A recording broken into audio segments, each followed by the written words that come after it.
decir, bueno, primero que nada agradecer al comité organizador de la reunión de la SUB por la invitación de estar acá. Particularmente a Martín Monteiro, porque cuando me dijeron que viniera a ver el Charnuque, mirá, estoy en el medio de tantas cosas que no sé si voy a tener tiempo para afrontar ese desafío de preparar una presentación.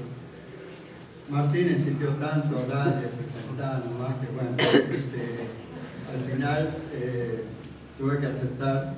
Y también estaba una inquietud que surgió hace un año y medio, y que estaba ahí, está presente, pero Arturo, y era de que era necesario empezar a estudiar la historia de la física y de la ciencia general en el país, pero en particular nosotros estudiamos la historia de la física porque había muchas personas, muchos acontecimientos que se iban a perder porque realmente no teníamos personas que se hubieran ocupado del tema.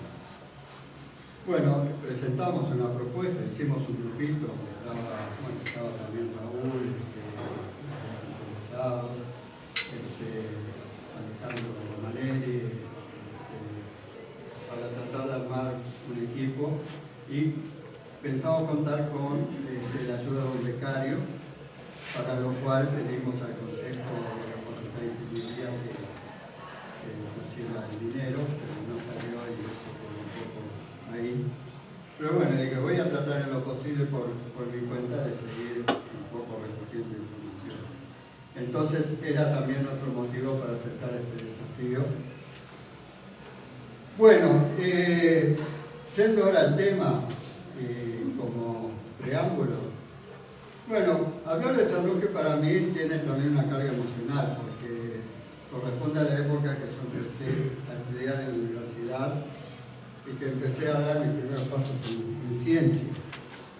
Entonces voy a hablar en algún momento de un aspecto personal de viejo Charnuque, que era como lo conocíamos todos en ese momento, a pesar que el viejo Charnuque tenía en ese momento muchos años menos de lo que yo tengo ahora. Pero efectivamente el equipo de gente que había con él, trabajando con él, era bastante más joven. Y el viejo no era solamente por una cuestión de edad, sino que Charnuque tenía una manera de ser muy formal.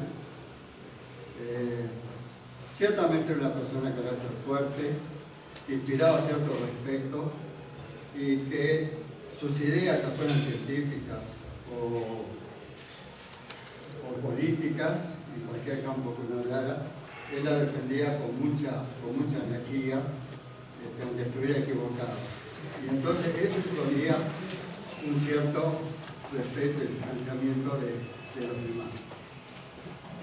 Pero bueno, no voy a quedar solo en anécdotas del viejo Charnuque, sino que traté de hurgar un poco en su vida y voy a tratar de hablar del joven Charnuque, del Charnuque de mediana edad y bueno, tratar de hacer un poco una reflexión. Quisiera también encarar esta presentación en la siguiente tesis, y es: ¿por qué Charnuque, una persona que tenía una formación de primer nivel, un doctorado en Cambridge, que había trabajado con los físicos y astrónomos más conocidos, más destacados de la época, en determinado momento decide venir a Uruguay? Y voy a tratar de ver, y me parece que eso es interesante como reflexión, qué encontró él de atractivo en Uruguay. Entonces, una observación. Charnuque de nacimiento era uruguayo, es cierto. Él era hijo de padre argentino y madre uruguayo. Por lo que tengo entendido, su familia era de Maroñas, él tenía tío y el abuelo dedicado al turf. Pero siendo niño, decide con la familia y se radican en Argentina. Quiere decir que Charnuque, desde el punto de vista de su formación, y de sus intereses, de sus amistades, él se consideraba realmente argentino. Él fue una persona que defendió ideas con mucha pasión, era un antiperonista declarado y por eso tuvo problemas políticos en Argentina. Bueno, también masón, y bueno, en esa vuelta de la vida él llega un momento que decide venir para acá. Así que un poco lo que voy a tratar de ver, reflexionar, cuando él toma la decisión de venir, ¿qué encuentra en el Uruguay? Porque sin duda él pudo haberse quedado en otro lugar. Y yo no creo que haya sido simplemente una cuestión de su origen uruguayo, porque ya estaba muy olvidado. Entonces, realmente creo que encontró un campo propicio para instalarse en Uruguay, que yo le llamo el oasis, en la historia uruguaya, el oasis de bienestar económico y de cierta prosperidad e interés en desarrollos culturales y educativos. Bueno, muy bien. Bueno, entonces eso es un poco el plan de lo que yo voy a hablar. Y antes de entrar en lo de Chernusque voy a referirme a unas cuestiones de lo que era el Uruguay, ¿no? El Uruguay nace como una nación independiente cargada de problemas. O sea, el siglo XIX en el Uruguay estuvo sumergido en guerras civiles, en guerras regionales, que hizo de que gran parte del siglo XIX, todo el presupuesto, la mayor parte del presupuesto fuera dedicado a gastos de defensa, y para instrucción pública era muy escaso, ¿no? Realmente, como ustedes ven ahí, hay acá un pico, esa disminución en el presupuesto de defensa corresponde a una época un tanto tranquila, que corresponde, digamos, a donde actuó José Pedro Varela.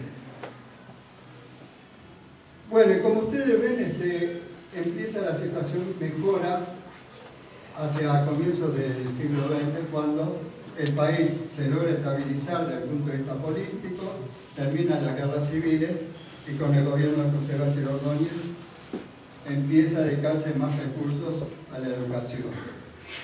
Y disminuye también, al no haber más guerras, disminuye también drásticamente el presupuesto de defensa. Bueno, tienen los valores actuales de lo que se destina actualmente para comparación, ¿no? Bueno, no es de extrañar entonces de que en el Uruguay todo lo que fue el tema de educación a los comienzos fue realmente condiciones de pobreza extrema. La universidad se crea en 1849, después de muchas vueltas, y nada de esos edificios notables que uno puede ver. No hay que ir demasiado lejos en la Argentina. Empieza provisoriamente en ese convento, que estaba ubicado en la calle Sarandí Maciel, y realmente, a pesar de que después fue una universidad laica, al principio el primer rector fue un presbítero, Lorenzo Fernández. Pero dada la pobreza, la única carrera en realidad que pudo ponerse en funcionamiento fue la de Derecho. Y eso fue así por muchas décadas, ¿no?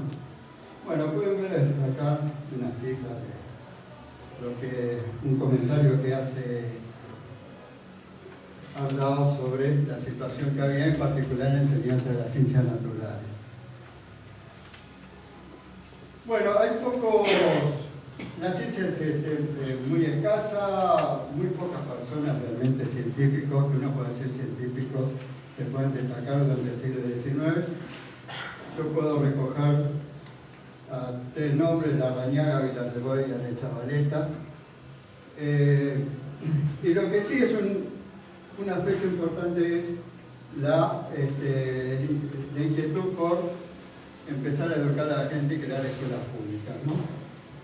Bueno, acá hay una historia, o sea, José Pedro Varela, que era muy joven, viaja a Estados Unidos, también viaja Sarmiento, por otro lado, se encuentran allá, en realidad se conocen, Sarmiento y José Pedro Varela.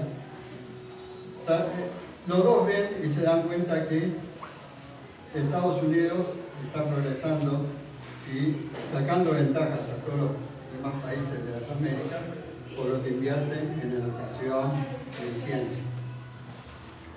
Sarmiento lo ve en su dimensión completa y también cuando vuelve a Argentina y se convierte en presidente, también en Argentina invierte mucha plata en ciencia.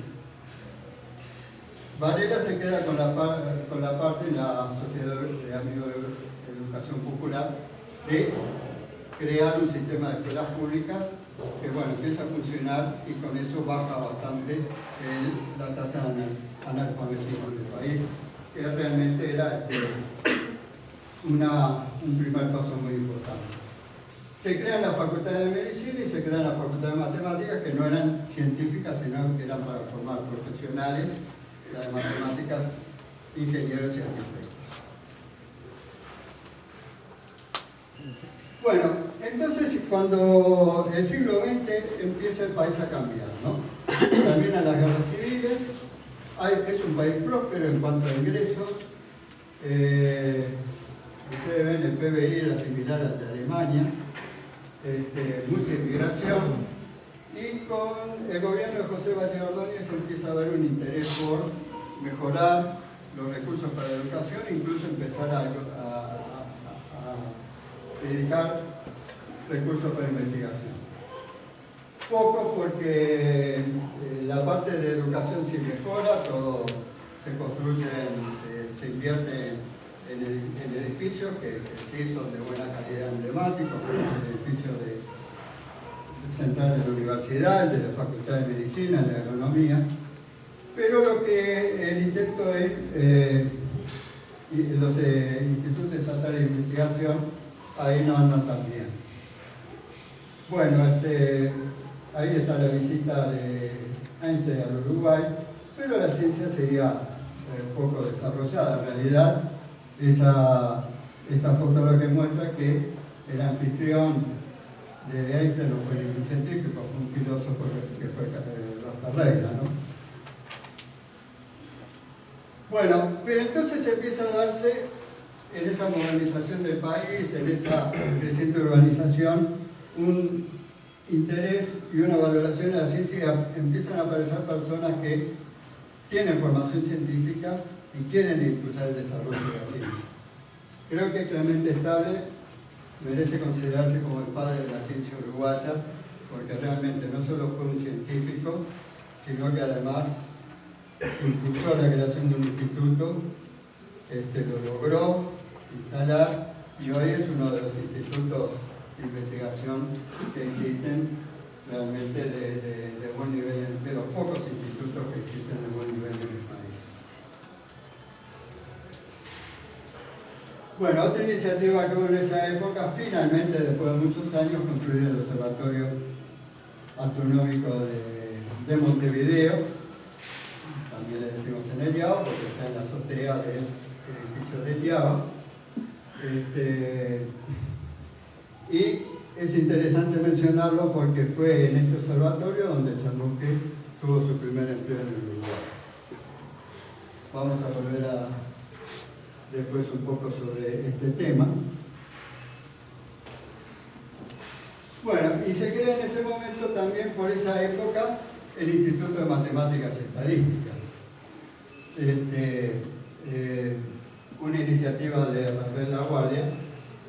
Y entonces ahí se da una situación en el desarrollo de la ciencia en el país que hasta ahora sigue existiendo. O sea, de que había una corriente que pensaba que la ciencia tenía que estar cobijada por facultades profesionales fuertes. Entonces, por ejemplo, la biología tenía que desarrollarse en facultades de medicina, las matemáticas, la física en facultad de ingeniería.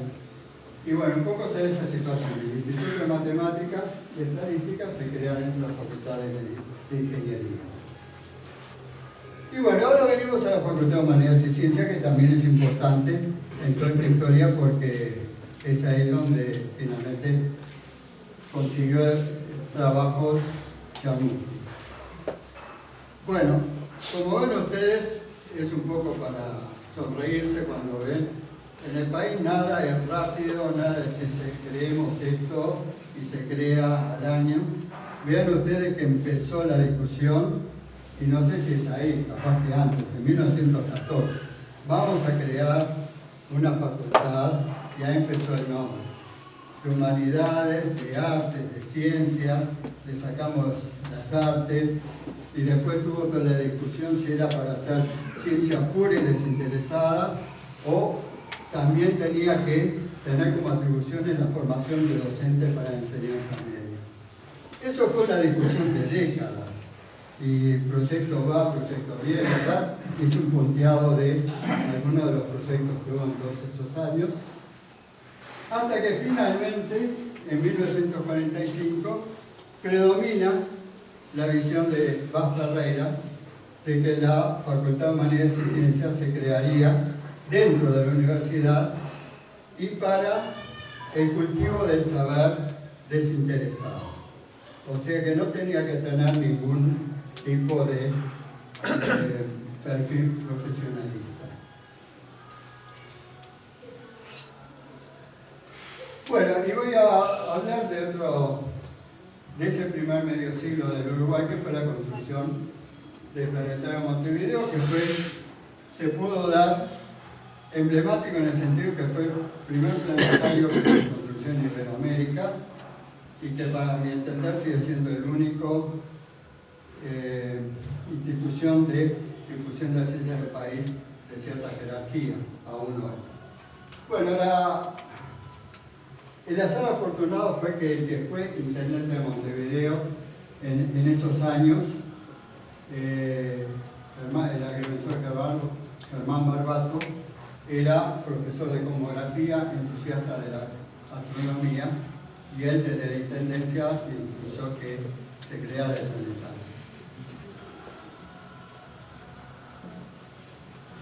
Bueno, entonces vamos ahora sí a pasar a hablar de Chernusky en ese contexto de la situación. O sea, Chernusky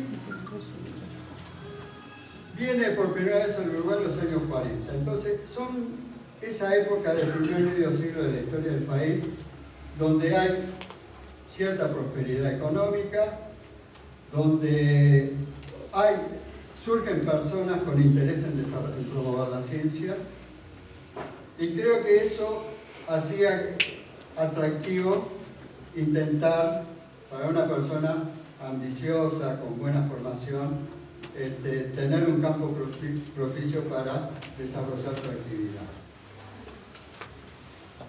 Bueno, acá en la síntesis es algo que ya lo tienen, son datos que bien conocidos de su vida. Voy a decir que él se recibe de ingeniero civil y va a Cambridge. ¿Cómo va a Cambridge? Ese va en 1935 a Cambridge con una beca del gobierno argentino. Es interesante ese dato. El gobierno argentino tenía becas para que fueran a estudiar al exterior. Bueno, entonces cuenta, ahí tienen algunas anécdotas que son muy interesantes, como las cuenta Chernusky, porque resulta que llega a Cambridge. Aparentemente no tenía muchos contactos, porque le pasan dos cosas. Bueno, primero, que habla primero, parece que tenía una carta, lo único que tenía una carta de un amigo de él, Enrique Gaviola, que era un poco mayor y una persona con cierta trayectoria, para que se la llevara a Thomson, que era descubridor del electrón, premio Nobel de Física. Bueno, entonces con ese pretexto que él tenía la carta de Gaviola para llevarla a Thomson, va a la casa de Thomson, parece que lo recibe el portero y le dice que quiere hablar con él. Bueno, entonces, no sé, le da la carta y le dice, bueno, yo vengo acá a estudiar, estudio de posgrado, así que le parece a usted qué puedo hacer. Bueno, él dice, entonces me escucha atentamente y me manda, vaya a hablar con Powlers que le va a resolver la situación. Bueno, entonces él va al día siguiente y habla con ese profesor Powlers y le dice, bueno, yo soy ingeniero civil, así asá, vengo. Y entonces le dice al profesor Powlers, no, pero usted con el título de ingeniero civil no puede entrar al doctorado.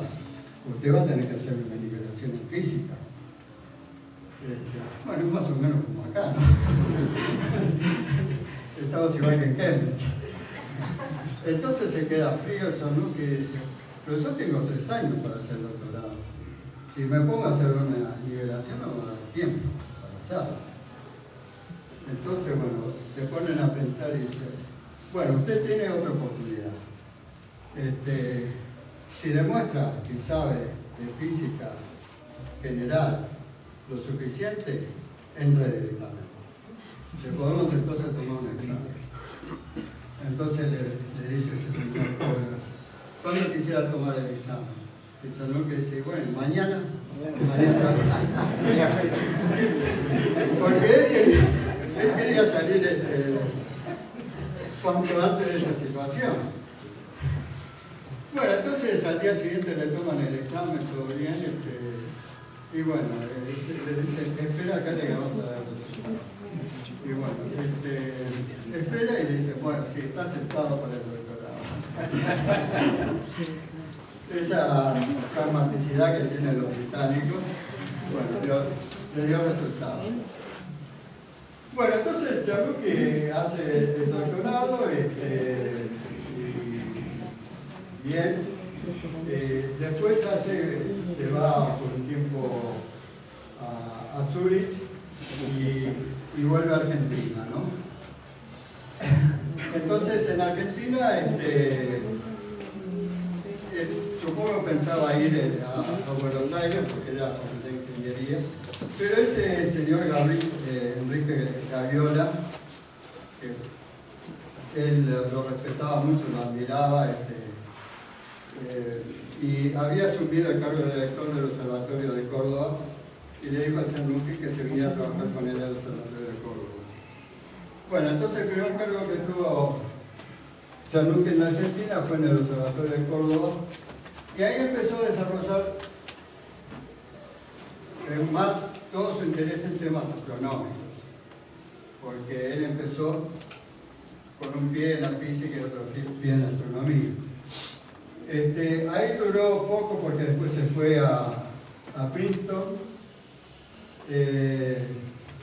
con una beca de la Asociación Argentina para el Progreso de la Ciencia y vuelve a Argentina, a la Universidad de Tucumán, que en ese momento era una universidad nueva y, según cuentan, con un formato de universidad progresista donde había un énfasis en el estudio de las ciencias básicas.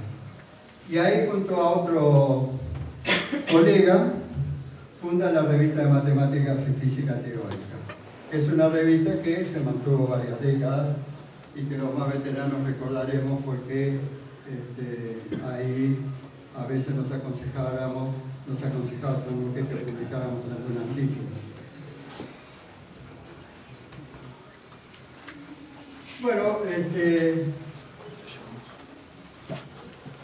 en la Universidad de Tucumán dura hasta 1943, porque él ahí toma Perón el gobierno y él firma un manifiesto contra Perón. Entonces es expulsado de la Universidad de Tucumán y entonces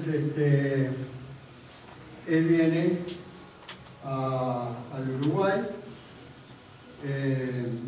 y consigue trabajo en el Observatorio de Piava.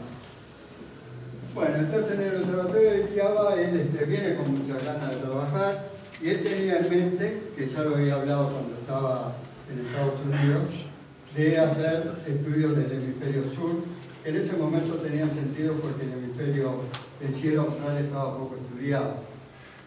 Entonces propone dos programas de observación, como ustedes ven ahí, pero él queda poco tiempo porque consigue una beca Guggenheim y vuelve a los Estados Unidos. Haciendo una reflexión, fue realmente una lástima porque yo creo que Charnusky hubiera levantado el observatorio, le hubiera dado un estatus de centro de investigación.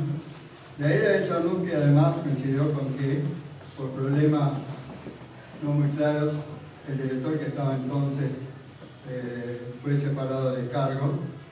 Después de ahí el observatorio entró en picada y nunca más hizo nada, ¿no?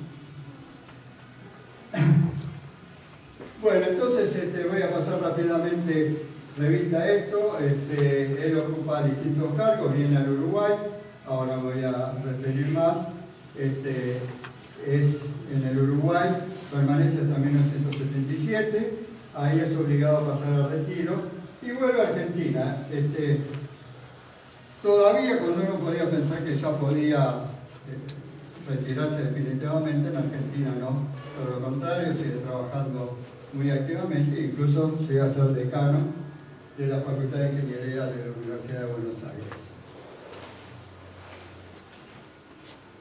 Bueno, muy bien. Su obra científica. Charnusky trabajó en diversos temas que abarcan tanto la astronomía como la física. Ahí más o menos es un punteado. Y Charnusky tuvo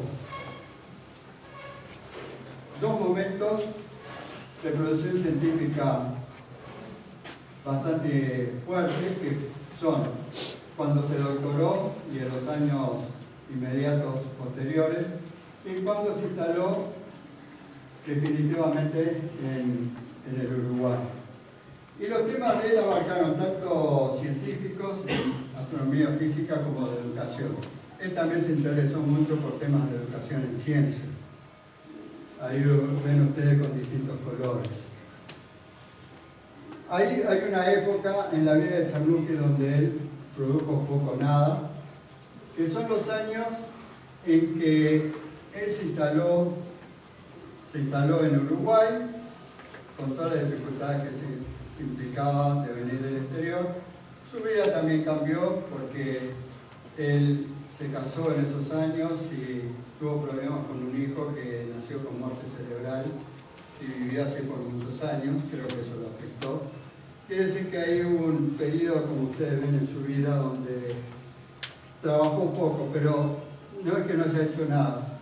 Dedicó muchísimo esfuerzo en un país como Uruguay, donde estaba todo para hacer, para organizar cosas.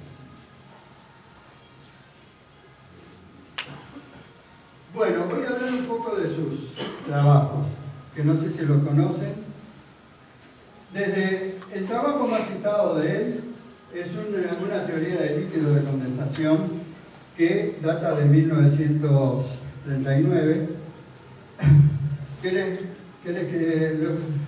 escribió con este señor acá, Henry Eiling, que es de Princeton. Henry Eiling es un físico químico notable. Muchos dicen que fue el padre de la físico-química y que no, candidato al premio Nobel, y que no se lo dieron porque era un mormón militante. Eso es lo que se dice de Eiling. Pero Charnusky escribió ese trabajo ahí. Yo hice una rápida búsqueda bibliográfica de las citas que tiene.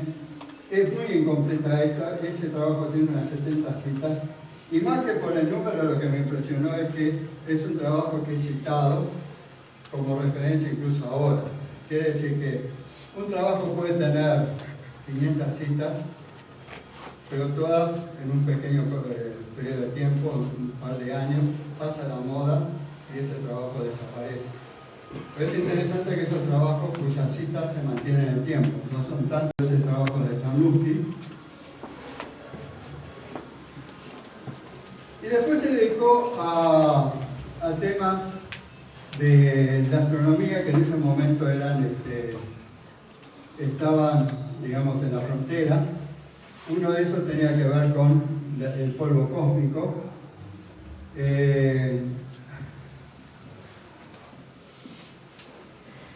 Y para el cual la teoría de Chernusky era que el polvo se formaba en explosiones de supernovas. Las explosiones de supernovas para Chernusky era algo que lo tenía muy en mente para diversos fenómenos. Bueno, otro de los temas que estaba en ese momento en boga eran los rayos cósmicos. Él también se dedicó, ahí tiene también algunas publicaciones del tema.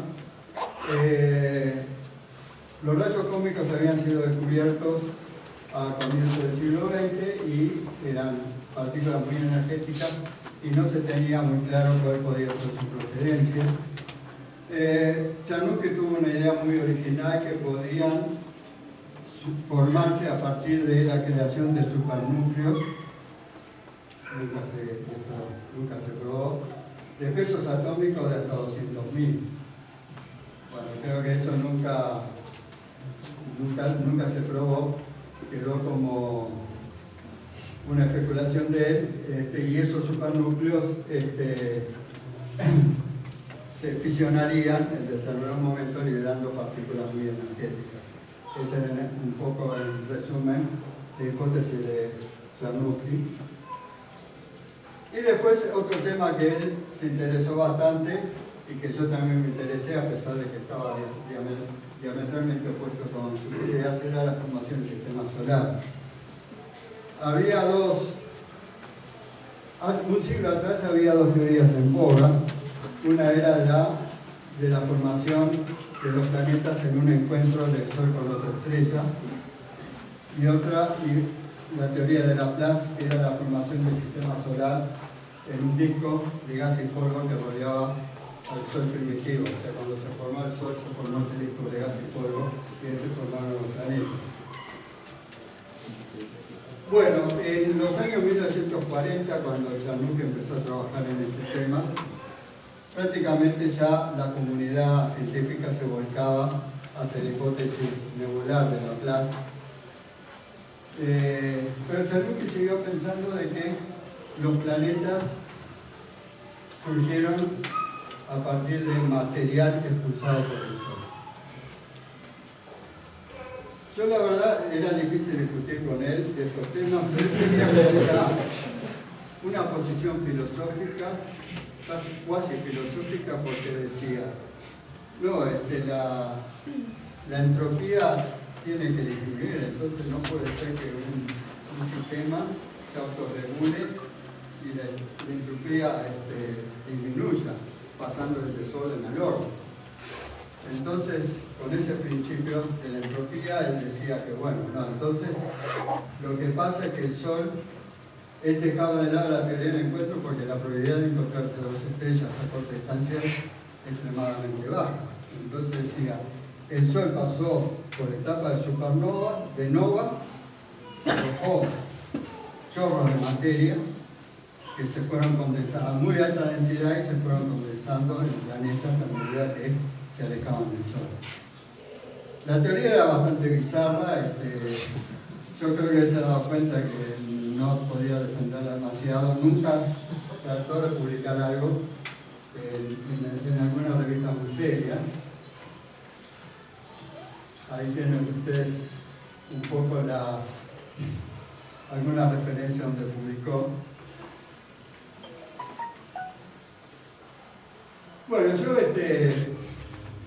de todas maneras seguí interesado en ese tema y yo después el trabajo de final de licenciatura lo hice sobre teoría de formación del sistema solar, donde obviamente exponía la hipótesis de Chernusky con la teoría nebular y claramente decía que la segunda podía explicar de forma más satisfactoria, en términos bastante diplomáticos.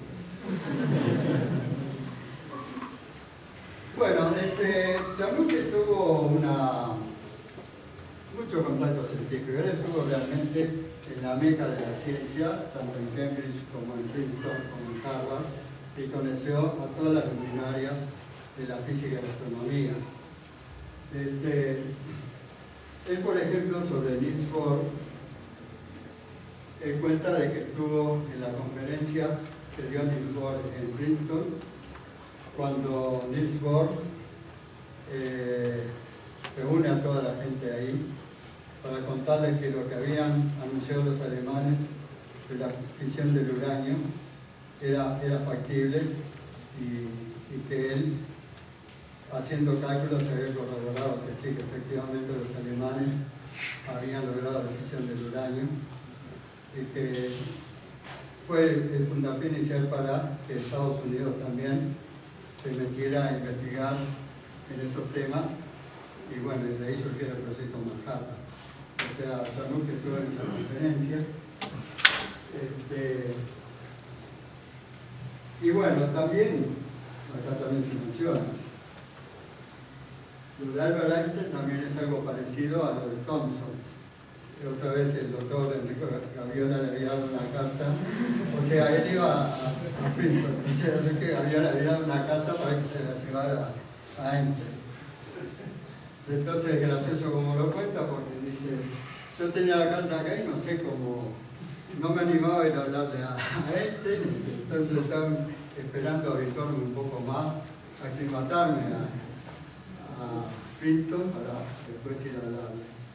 Y dice que en un día estaba caminando por el parque así, medio distraído, y dice que se da media vuelta, se lleva alguien por delante. Se pone a ver y no era otro que Einstein. Bueno, y él que también estaba caminando por el parque. Bueno, se saludan ahí y dice, mire, ¿sabe que tengo una carta para usted?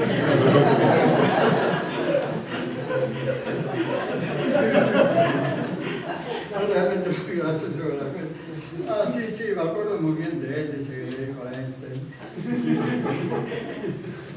Y bueno, quedó en eso, entonces. Bueno, así que. Bueno, en esa foto que de archivo, ahí está Chanuk con Oppenheimer. Bueno, él, como decía antes, tuvo una tarea de gestión importante porque tuvo que armar todo. Tuvo algunos colaboradores que fueron importantes para que pudiera hacer la actividad. Yo diría que Said Codina fue desde el punto de vista científico el colaborador más importante que tuvo. Y Juan Diego Sánchez, todo lo que era la parte administrativa del departamento, también Juan Diego Sánchez acá, también fueron muy importantes. Bueno, él desarrolló muchas iniciativas, vino con la idea de crear un observatorio nuevo, formó una comisión con Paz Ferreira, Fernández Guido y él, y presentó una propuesta a la universidad para crear un observatorio de 1 metro.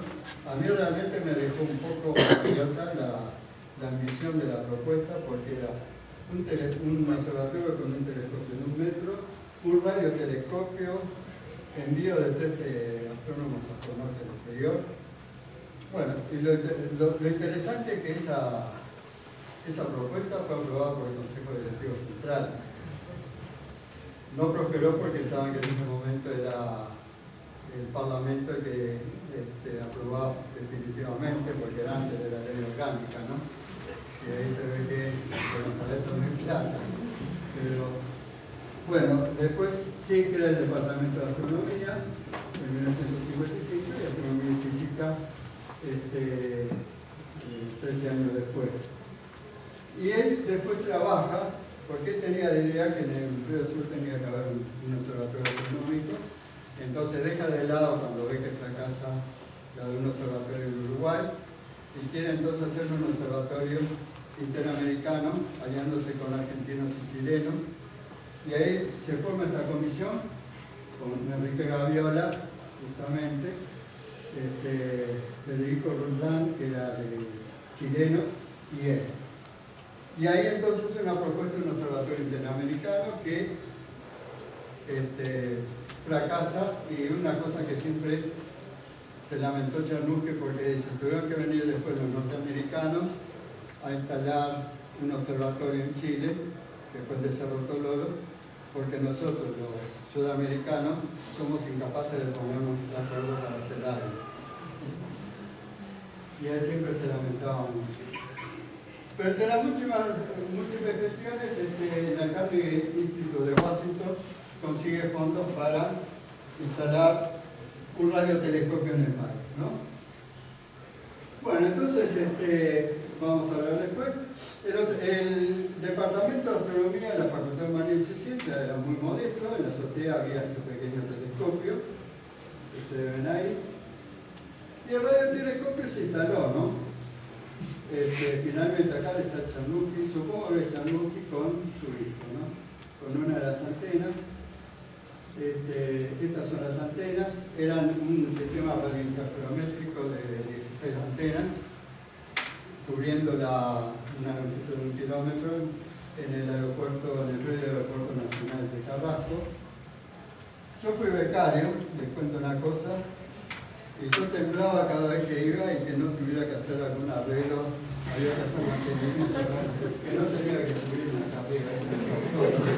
Pero yo decía, había que ser realmente un malabarista para poder subirse ahí arriba, ¿no? Bueno, ahí estaba el receptor. Lo que trataba de medirse con ese radiotelescopio eran radioexplosiones provenientes del Sol. Cada vez que ocurrió una de esas radioexplosiones, acá en el registro, el potencial, supongo, que aparecían registrados acá. Bueno, acá estoy yo, está Codina, el señor profesor de geografía, y Víctor Herrero.